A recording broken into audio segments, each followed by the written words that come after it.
Flopsy and the Easter Bunny Olympics, Part 12 of 40.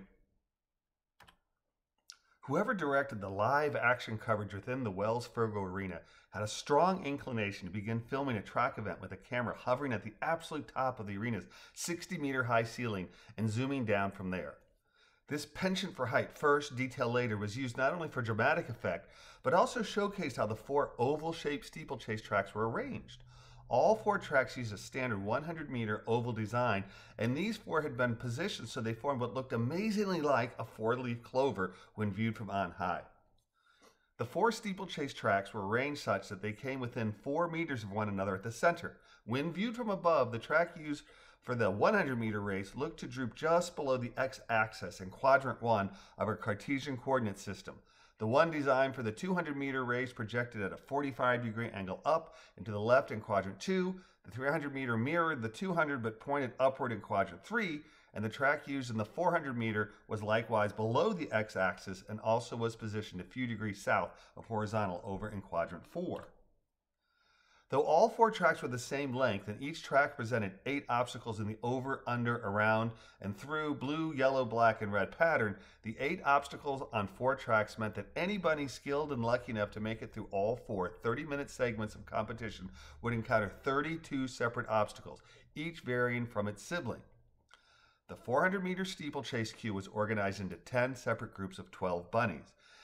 As expected from my first performance in the 500-meter burden endurance race, I found myself queuing in the final group. Likewise, I was pleased, though not surprised, to have my new friend Bustle also included in the final group of 12 Easter Bunny Games 400-meter steeplechasers. She hopped over to me and whispered, "You all right? That woundwort is no sports bunny, is he?" "I'm all right," I fibbed, happy that she'd made her way over and checked on me.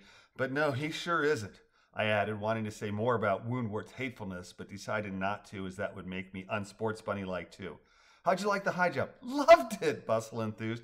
"I'm better at jumping than running. How about you?" "I like running better." "Oh, look who's here," I said, nodding as Woundwort joined our queue. The joy I felt at having Bustle queuing with me for the nearly 10 minutes we would spend waiting together was stronger than the displeasure I felt by having Woundwort close by. Even though I was displeased to see Woundwort, I was determined to do my best, both in the race and in ignoring him. Being in the final heat with Woundwort meant I'd be far too near that rude and belligerent bunny for far too long, and I wondered how near he would queue to me as our Fluffle waited behind the gate. Dodger had left 9 of her 10 dozen bunnies behind and accompanied the first heat of 12 hoppers to the racer's start line. Arriving at the steeplechase's start line, Hyssop Clovewell, the color commentary announcer who'd achieved worldwide fame with his odd cadence and very careful enunciation interviews, had conducted a quick interview prior to the race's start. "Well, Dodger," Hyssop's voice boomed over the PA system as the interview was cast on the Jumbotron's main screen, "looks like another bumper crop of Easter Bunny contenders for today's signature event.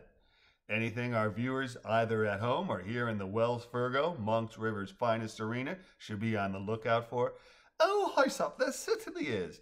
As you know, though not the longest event in the Easter Games when measured by distance, the 400-meter steeplechase is the longest by time needed for completion, as well as the greatest amount of patience and decorum required for proper Easter spirit. I dare say the 400-meter steeplechase is paused down the single event in the Bunny Games concerning a need for the greatest depth and breadth of skill that each of our bunnies will have to burrow deep within themselves to find as they go over, under, around, and through," Hyssop Clovewell chimed in with Dodger. "Well, that first dozen rabbits looks like they're liable to burst if we don't get this race started, so I'll let you announce the ready, set, go, so our little over, under, around, and throughs can go, bun, go. Dodger?" "Bunnies, number 1, Dodger's amplified voice sounded through the Wells Fargo. "On your mark, get set, go," she exclaimed, concurrent to the bleep of a siren as the bunny who had finished last from Cedrinum's led Easter Bunny Wannabe's Burden 500 endurance race took off scrambling from the start and sprinted to the first of the 8 obstacles each racer would go over, under, around, or through a total of 4 times as they sped around the track. The first bunny out of the gate immediately encountered the close-at-paw first steeplechase obstacle and was struggling to wiggle over the blue impediment as bunny number 2 stood in the queue. The lead bunny managed to clumsily get to the far side of the first one as the second bunny leapt forward and nearly cleared the blue barricade before bunny number 1 had managed to do so.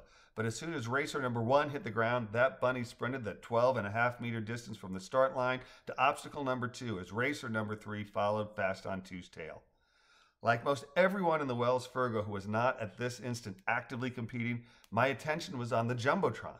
I only had eyes for the 400-meter steeplechaser's lead racers as they scrambled over the first before running full tilt to the next. My attention focused on the first wave of bunnies as they began what would no doubt be an extended challenge in agility, lung power, problem solving, and endurance. With my attention on the screen, I was startled when Cydrinum seemed to magically appear by my side with Woundwort in tow. "I say, Flopsy," Cydrinum said, his voice having a slight edge of concern. "Did you hear what I said? Woundwort had something he'd like to say." I felt my ears wiggle wildly as my head twisted quickly left to right, then back to center. I'm sorry, Cydrinum. I was hypnotized by the race. Could you repeat that, please?" "He said I need to apologize," Woundwort interjected gruffly. "I mean," he added, "that's what he just said. So, I mean, I'm apologizing for, calling you what I did.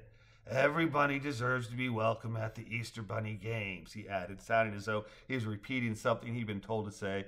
"I'm sorry I said something I shouldn't. White bunnies have the same right to be Easter bunnies as every bunny else," he said, head turned towards me, but eyes focused over my head. "Anything else?" Woundwort asked, glaring at Cydrinum. Cydrinum held Woundwort's eyes for at least a 5 count before shaking his head slightly and saying to Woundwort, "No, I don't think there's anything else you're going to say," before again looking Flopsy in the eyes and asking in a very flat voice, "Flopsy, do you accept his apology?" Yes. Yes, I accept your apology, Woundwort." "Thank you, Flopsy," Cydrinum said with a tiny nod and tinier smile. "Woundwort, go queue up and let's have a proper Easter Games, yes?" "Yes," Woundwort said, keeping his face placid as he turned away from Cydrinum, but allowing an evil-looking snarl to appear on his face as he turned towards and then beyond me.